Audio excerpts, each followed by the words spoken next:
I'm Julia Monroe, 32 years old.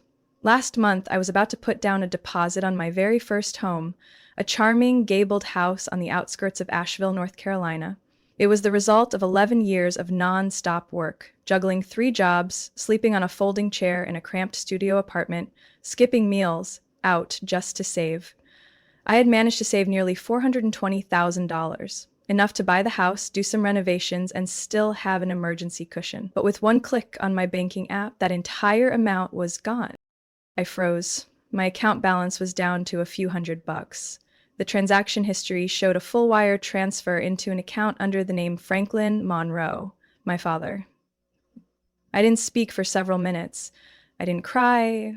I didn't scream. I just felt a wave of cold wash over me, like someone had poured a bucket of ice water down my spine. When I called him, his voice carried no surprise. "Thanks for your naivety," he said, flatly, like he was reporting the weather. "That money will now help Ethan build a more promising future." Ethan, my younger brother, he had just flunked out of college for the second time. You might ask, how did things get to this point? I used to ask myself the same thing, but the truth had been scattered across the 30 years I lived in the Monroe household. I had just never wanted to face it head on. I grew up in a 2-story traditional house in the suburbs of Hendersonville, serene on the outside, a machine of control on the inside. My mother, Linda, was a human resources professional at a major insurance firm. She scheduled everything: meals, homework, extracurriculars, even how long I was allowed to talk to friends on the phone. My father, Franklin, was a financial analyst. He never gave me spending money without demanding detailed logs of how it was used. I once got scolded for buying a magazine without asking. I didn't have my own room until I was 14. And even then, they'd walk in without knocking. My mother called it responsible parenting. To me, it was constant invasion. They controlled how I dressed, what I read, and who I was allowed to befriend. I wasn't allowed to attend summer camps unless they were resume building. But Ethan, he lived on a completely different planet. He was 4 years younger and treated like some kind of reward after a hard life.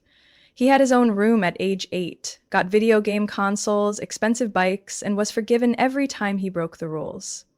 When Ethan smashed the living room TV in a tantrum, my parents said, "Boys need space to let it out." Meanwhile, I got locked out of the house for coming home 10 minutes late. Maybe that favoritism is what made me so desperate to break free early. I started working at 16, hiding my tips in the back of an old shoe drawer. At 18, I was attending community college while waiting tables. By 19, I had moved out, into a shared apartment with 3 roommates, 45 minutes from my parents' house. My dad told me that day, "You'll be back within 6 months." But I never went back. I started saving, not much, but steadily, and I never told them how much I had. I used to think every kid was monitored by their parents like a flagged bank account. But I didn't realize until college that most of my friends could decide simple things: what to eat, what to wear, what to play, without needing a signed permission slip. In my house, every choice had to be approved. I wanted to take a ballet class? No. Too time-consuming, won't help with college. I asked to cut my hair short? Absolutely not. It's not feminine. Every time I pushed back, my mother would pull me into the dining room, where she kept a thick gray folder documenting my non-compliance, like some HR quarterly review. My mother, Linda Monroe, never raised her voice. She didn't have to. Her tone was flat, concise, and cut like a 10 p.m. email from your boss. My father, Franklin, was different. He made me feel like a bad investment he needed to cut losses on.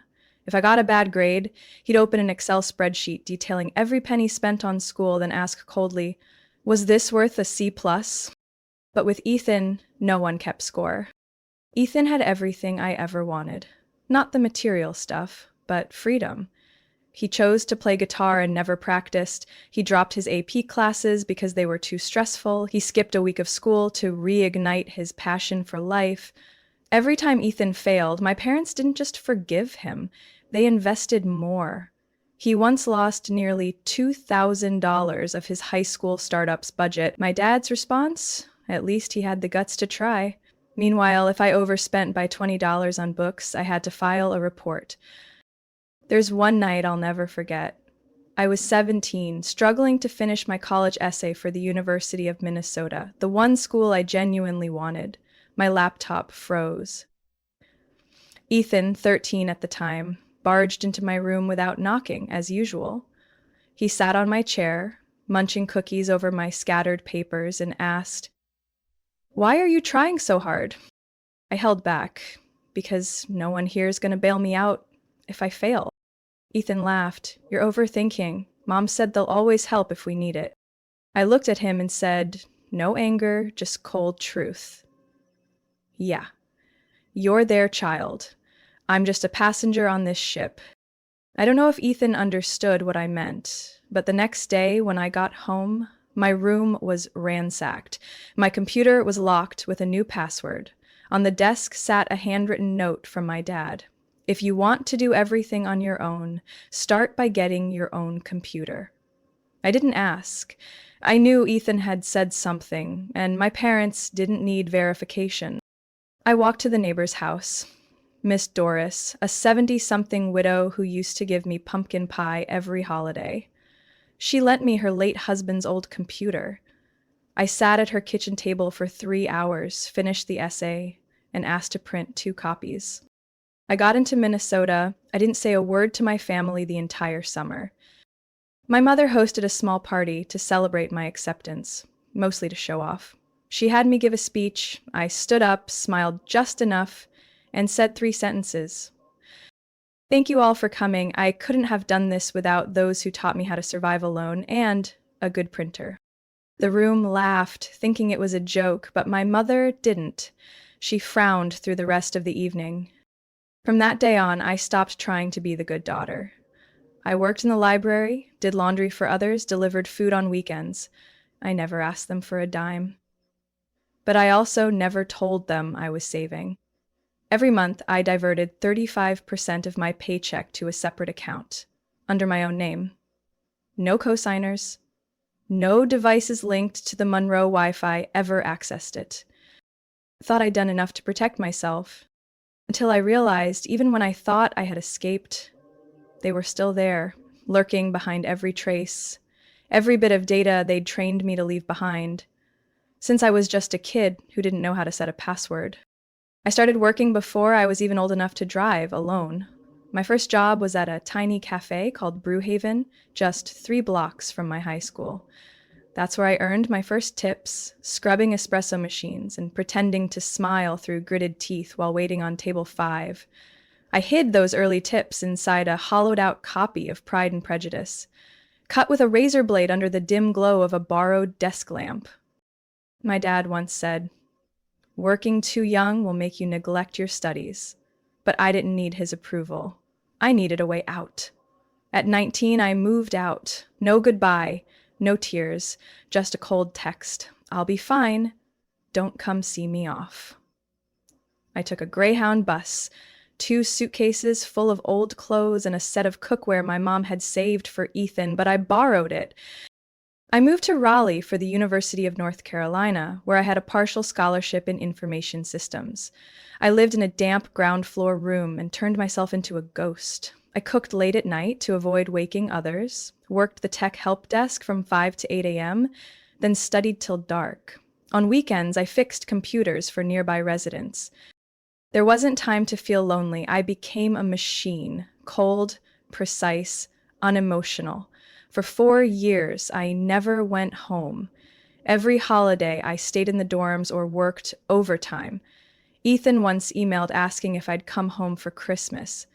I didn't reply, because I knew if I did, I'd just be another number in Dad's spreadsheet. At 23, I graduated with honors and got a job at a small cybersecurity firm called Sentinel Logic. The pay wasn't great, but it gave me freedom. I saved 40% of every paycheck. I still rode the bus, wore thrifted clothes, turned down lunch invites. Within 3 years, I had saved over $100,000. But I didn't stop. Every tax return, every bonus, every side gig, straight into an isolated account. No shared logins, no linked devices. That was my mother's lesson. If someone has access, they have control. Everything shifted when I met Leah. We met at a tech seminar in Charlotte. She was a UX designer, smart, calm, and had this way of looking at me that made me feel seen, not measured. We debated personal finance app security for hours, then ended the night over beer and a smile I carried with me all the way home. We started texting, then video calls, then, 8 months in, we moved in together. Leah was the first to ask, "Do you actually want to own a house, or is that just how you prove to your parents you don't need them?" I paused for a long time. Then I said, "Both."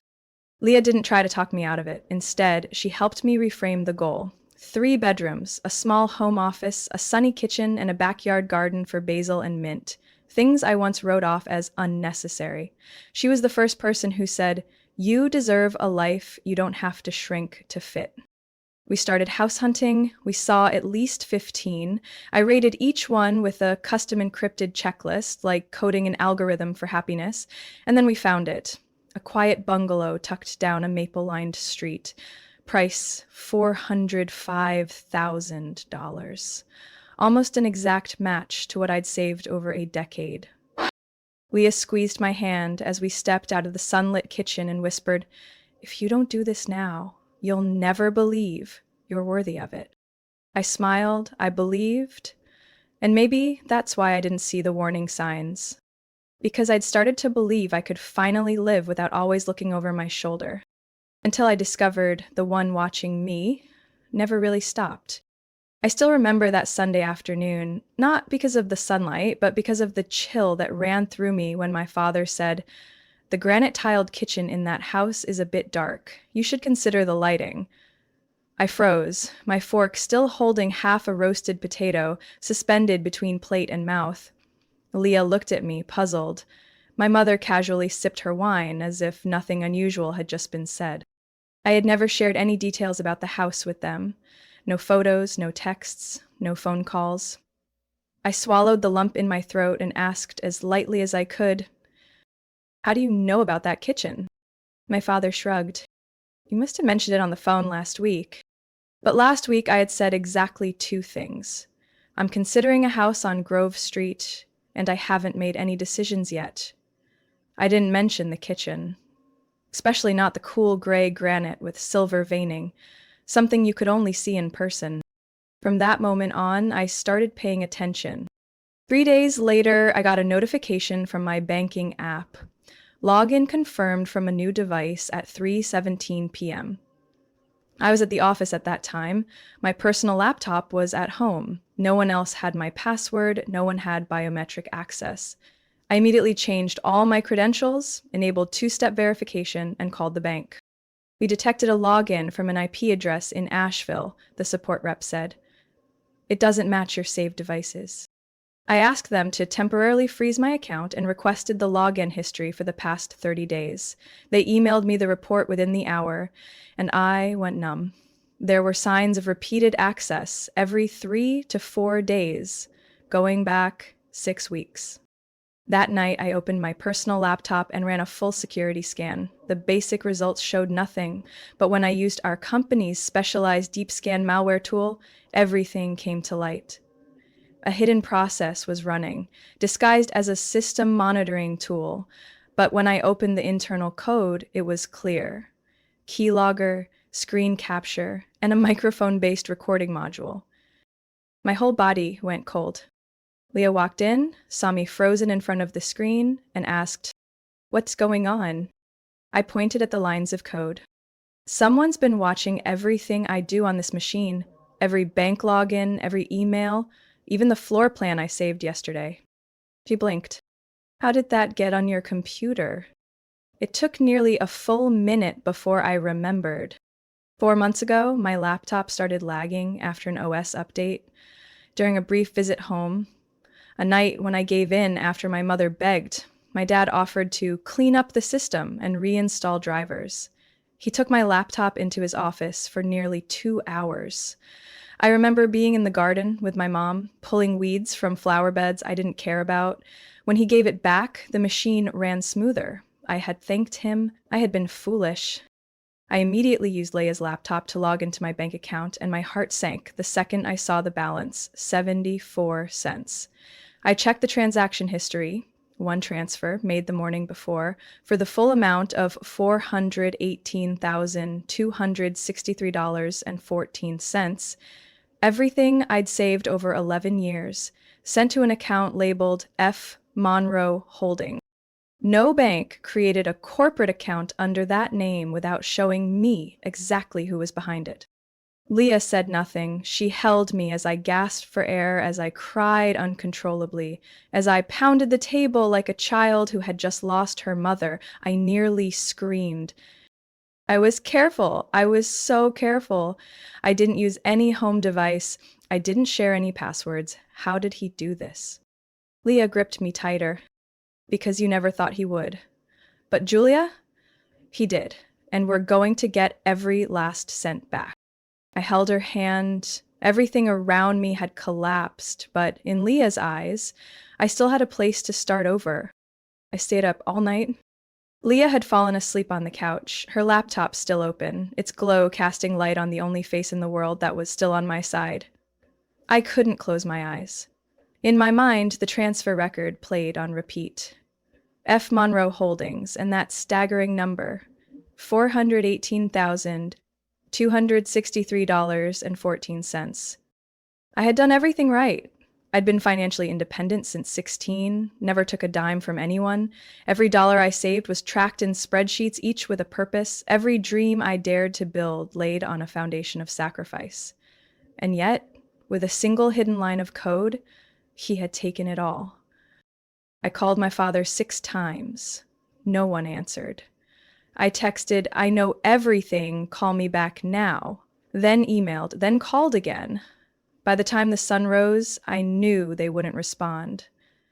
Unless I showed up at their door. I didn't tell Leia I was leaving, only left a note. If I'm not back in 3 hours, call the police. The Monroe house still looked as pristine as ever. Well-trimmed maple tree, American flag hanging just right. My father's SUV parked straight in the driveway. Nothing about it screamed crime scene. But I knew inside those walls, everything I'd built over the past 11 years was being repackaged into that disgusting phrase, family resource management. I didn't knock. I had a spare key. My mother was at the breakfast table, reading the paper, tea steaming beside her. She looked up like I had just dropped by for a visit. "Julia, you're up early." I cut her off. "Where's Dad?" He was in his office. When I opened the door, he was removing his reading glasses, smiling like some wise old movie dad. "You're here early." I didn't sit. I didn't breathe. "My bank account, you drained it." He tilted his head, as if waiting for me to continue. But I just stood there, waiting for any sign, shame, guilt, anything. There was none. "You're too young to understand this, Julia," he said, voice as flat as a machine. The money was used appropriately to support Ethan's foundation. I let out a laugh. Dry, hollow. "You call that a purpose? Stealing from your own daughter to fund the son you spoiled into incompetence? That's your version of financial planning?" My mother entered just then and quietly shut the door behind her. "Julia, lower your voice. You don't understand. We did this for the family's future." "Emily?" I clenched my fists. "You never saw me as part of the family. I was just a tool, a walking ATM." My father remained calm. "We're simply reallocating resources. Ethan was just accepted into a national startup incubator. This investment secures our long-term future. A house, Julia, it only anchors you." I stared at him. "Your daughter is an adult independent with a stable career and a real plan. Ethan is a 28-year-old man-child who's never held a job longer than 3 months. Tell me again, who's anchored?" My mother reached for my shoulder for the first time in years. "Don't see this as betrayal. Your father was only trying to protect you from a bad decision." I pushed her hand away. "You hacked my accounts. Installed spyware. Under federal law, that's a violation of privacy and financial fraud. That's not protection, it's a crime. My father folded his arms. You wouldn't dare press charges against your own parents. I looked at him for a long time. In that moment, I wasn't the 15-year-old girl who got yelled at for spending $10 on books. I was a woman with intelligence, with evidence, and with resolve. You have 48 hours to return every penny. If not, I'm going to the police, and I won't be going alone. As I turned to leave, I saw my mother trembling, not from the cold. Ethan stood at the top of the stairs, wide-eyed. Are you serious? He croaked. You don't have to answer, I said as I stepped out the door. But if you keep that money, then you're no different from them. I walked into the sunlight without looking back. I left the Monroe house with my heart pounding like a war drum, but my face gave nothing away, not because I was calm, but because I had been preparing for this moment for over 2 months. I got in the car, locked the doors, pulled out my phone, and hit send. A 37-minute audio file, my full confrontation with my parents from start to finish, uploaded directly to the emergency folder in a hidden Google Drive account Leah had helped me set up. It was also shared with my tech attorney, Mr. Terrence Roth, and a cybersecurity specialist I'd privately hired to handle the spyware on my laptop.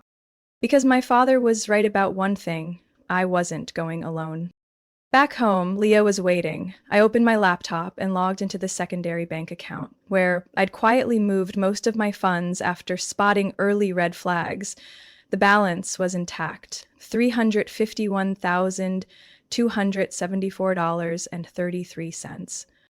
Only $39,000 had been left in the compromised account, and I had left it there on purpose. You planned for this? Leah asked, stunned. Never trusting completely, I nodded. Is the first lesson you learned growing up in a household that demands quarterly financial updates? I sent Terrence the bank statements, all the screenshots, the spyware code I extracted from my laptop, and the transaction logs. By the end of the day, he called back. Half disbelief, half admiration. Julia, this isn't just a state violation. They've breached at least 3 federal statutes. If you're willing, we can file both civil and criminal charges. I didn't hesitate. Do it. 2 days later, I walked into the Asheville Police Department with Leah and Terrence. There, I filed an official complaint with all supporting evidence: unauthorized logins, malicious code, the audio recording. The officer in charge, Lieutenant Davis, sat silent for a long time after reviewing everything. He said, we see a lot of cases where kids steal from parents, but rarely the other way around. I looked him straight in the eye. That's probably because most victims lack proof, or they're used to swallowing it. I'm not. I didn't expect Ethan to show up the next day. He came to my door looking pale, gaunt, like someone fleeing the very world that had once coddled him. Are you really taking them to court? I nodded. No need to explain. I didn't know, he said. I thought it was some fund they'd set aside for me, but when I asked, Mom admitted everything. I said nothing, let him hear his own voice. I don't want a cent from them anymore, Ethan said quietly. And if you need a statement, I'll testify. I'll tell the truth. I didn't trust him immediately, but Leah glanced at me, then nodded.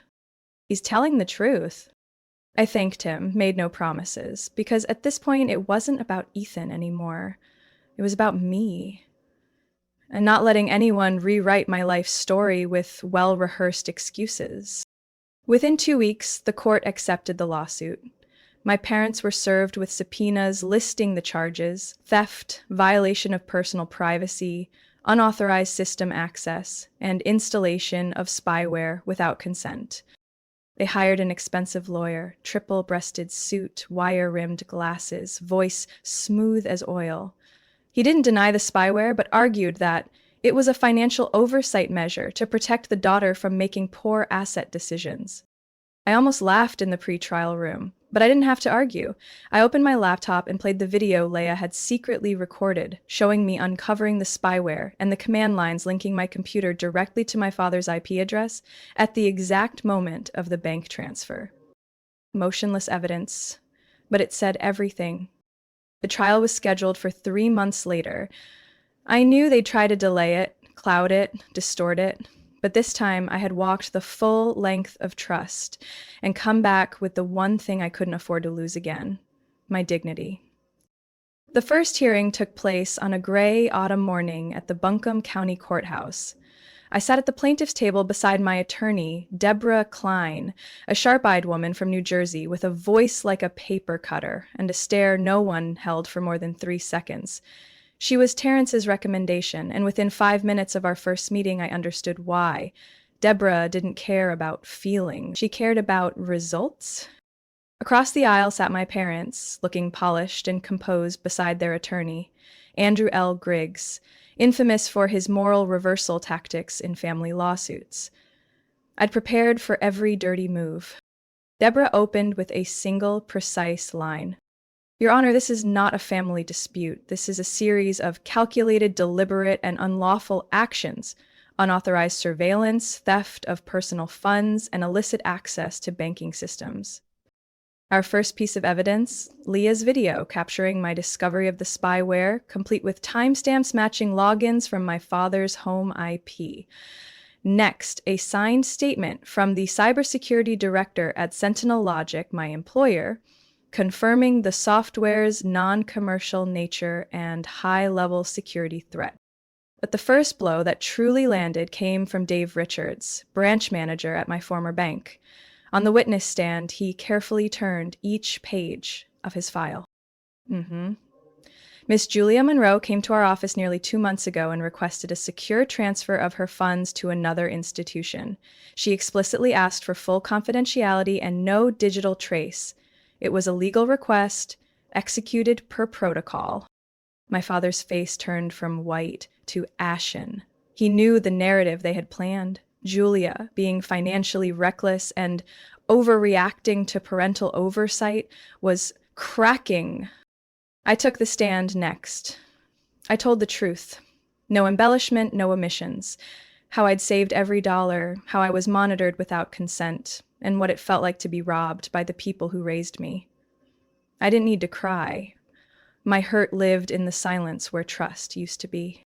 Their lawyer, as predicted, painted me as emotionally unstable, paranoid about her family, and being manipulated by her live-in partner. Deborah just smiled. If protecting your assets, planning your finances, and rejecting surveillance are symptoms of instability, maybe we need to redefine what responsible citizenship looks like. On day 2, Ethan arrived. He had already submitted his statement, but seeing him stand in court across from our parents was something I hadn't dared hope for. I never asked for money, Ethan said, his voice shaky but steady. When I found out my parents took it from my sister for me, I said no.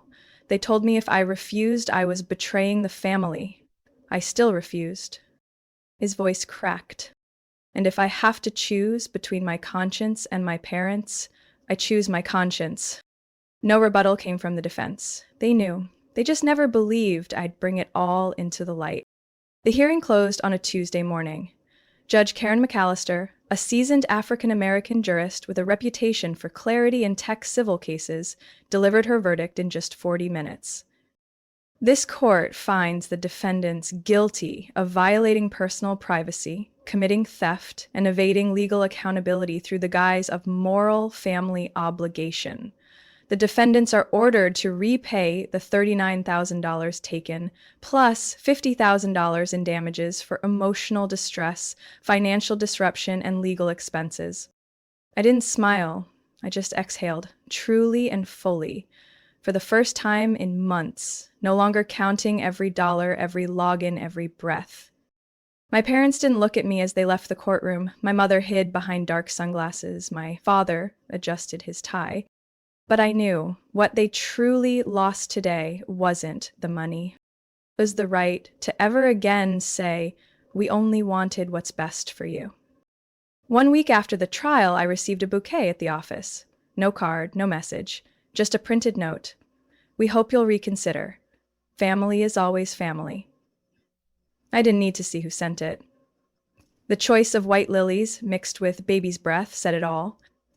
It was my mother's go-to arrangement when she wanted to keep appearances without lowering herself. I handed the bouquet to the receptionist. "Give it to the waiting area. Don't bring any more up." I knew they'd keep trying, emails, desk calls, mutual friends nudging me to forgive for peace of mind. But what they didn't understand, or refused to understand, was that I wasn't angry anymore. I simply no longer allowed them access to my life. I changed all my bank accounts, cut off everyone who used to relay messages between us, and moved into a new apartment on the east side of Asheville, where the morning light hit the kitchen Leah and I designed together. I wasn't in survival mode anymore, and I no longer needed to hide my money in secret accounts. Sentinel Logic, where I had been a mid-level security engineer, offered me a new position, team lead for a project focused on protecting personal digital privacy, especially in cases involving surveillance from within one's own family. That offer came just a month after I posted a detailed article about my experience on a Women in Tech forum. I didn't name anyone, but every detail was real. And it spread faster than I expected. From there, speaking requests followed. First, internal conferences in the cybersecurity field, then universities, eventually, financial freedom summits for independent women. The topic never changed. Privacy begins when you stop letting family control your passwords. Once, after a talk in Raleigh, a woman in her 50s approached me, trembling. My daughter once called me controlling. I didn't understand until I heard you. Now I know why she left. I said nothing, just placed a hand on her shoulder and walked away. A part of me wanted to say, there's still time. But I also knew some wounds don't need more words. As for Ethan, he did what I never thought he'd have the courage to do. He moved out. He rented a small apartment near his business school in Charlotte, juggling studies and a part-time barista job. When I visited him that first month, he was trying to cook dinner with a pan that stuck everything. No one warned me how hard and lonely living alone would be. I smiled. Then you're doing it right. We didn't talk much about the trial. Ethan never asked whether I'd reconcile with our parents. And I didn't need to say aloud that for the first time we were truly siblings. No referees, no golden child, just two adults learning to exist outside the shadow of the family name. Leah and I got legally married 3 months later. No wedding, no ceremony. Just a quiet winter morning at the county clerk's office, with 2 close friends as witnesses. We walked home afterward, hand in hand, just quiet enough for no one to interrupt. I hung a copy of the court ruling in my office, not to brag about winning, but to remind myself. Freedom doesn't begin with a court victory. It begins the moment you dare to say enough. Some still call me cruel, that suing your own parents is unthinkable, but I don't live inside their imagination. I live with the truth I had to grow up with. Sometimes the people who hurt you most are the ones you once called family. One night, while teaching a virtual class on digital privacy, a student raised their hand and asked, "Do you think you went too far? I mean, they're your parents." I looked straight into the camera. Sister, they are my parents, but I don't belong to them. I belong to myself. And I had to go a long way to reclaim that. One spring morning, just after I finished tending to the lavender pots on the porch, Leah stepped out with a silver-gray envelope in her hand. She said nothing, just handed it to me and returned to the kitchen, where the smell of fresh waffles was beginning to fill the air. I recognized the handwriting, neat, slanted slightly right. It was my father's. I never expected a letter from him. Honestly, I didn't think I'd ever receive one, but I opened it because I no longer feared it could take anything from me. Julia, if you're reading this, it means I've learned not to check someone's email history anymore. And maybe it also means I'm ready to admit you were right. Not because the court said so, but because I finally know it deep inside. I'm not asking for forgiveness. I just want you to know that in the end, I understood what it means to cross a line and what it means to lose a daughter because I thought I had the right to keep her at any cost. No drama, no rambling, just one printed page signed Franklin. I folded the letter and placed it in a drawer. I didn't tell Leia. I didn't have to. Forgiveness, if it ever came, wouldn't come through a letter. It would come through him learning when to stay silent. how to show up the right way, and when to step back. A few weeks later, we bought our dream house, a modern farmhouse with white walls, a gray roof, wide windows, and a wooden fence Leah and I painted ourselves over 3 days. It had a study with built-in shelves, a sunlit kitchen perfect for spontaneous baking, and a backyard big enough for both a vegetable garden and a cozy table for friends. Right where the sunlight streamed through the skylight every morning, Leah placed a navy velvet box on the table, next to a cup of coffee and a smile that stopped my breath. No orchestra, no roses, just me and this house, if you want it. I didn't need to think. He once said, "You'll come crawling back in 6 months." It took me 11 years. But Leah, I'm finally home. We threw a small party, our kind of celebration, with apple pie, acoustic guitar, a few close friends, and Ethan giving a toast that nearly broke me. When I was a kid, I thought Julia was just weird. Now I know. She was the only one brave enough to live honestly, and because of her, I learned how to be honest too. Thank you, sis. Life after that wasn't perfect because I no longer believed in perfect. Some nights, the old memories still woke me up, drenched in sweat from a surprise doorbell, but I had Leah. I had the freedom I fought for, and I had a job that gave me a reason. Every time I helped someone reclaim their account, I reclaimed a piece of myself. A year later, I was invited to speak at TEDx Asheville. The talk was titled, "Privacy Doesn't Begin with Technology. It Begins When You Stop Apologizing for Your Boundaries." It ended with a long-standing ovation I still feel every time I step on stage. I never replied to my father's letter, but that Christmas I sent a card. No name, just one line. No one has the right to control another person, not even the one who gave them life. I no longer live to be accepted, I live to choose whom I love, where I stay, whom I trust, and what dreams I build. Money can be stolen, memories can be twisted, but the ability to steer your own life, once reclaimed, can never be taken from you again, if you have the courage to hold on to it with both hands. Julia's story is a powerful reminder that family ties should never be used as an excuse to control or violate someone's privacy. In real life, many people grow up in toxic households and still feel guilty for setting boundaries. But the truth is, you're not selfish for protecting your assets, your dreams, and your dignity. Freedom isn't just having money in the bank. It's the ability to live by your own values, no matter who once tried to define you. What do you think about Julia's journey? Would you have the courage to stand up for yourself like she did? Share your thoughts in the comments, and don't forget to follow the channel for more powerful, true-life family stories.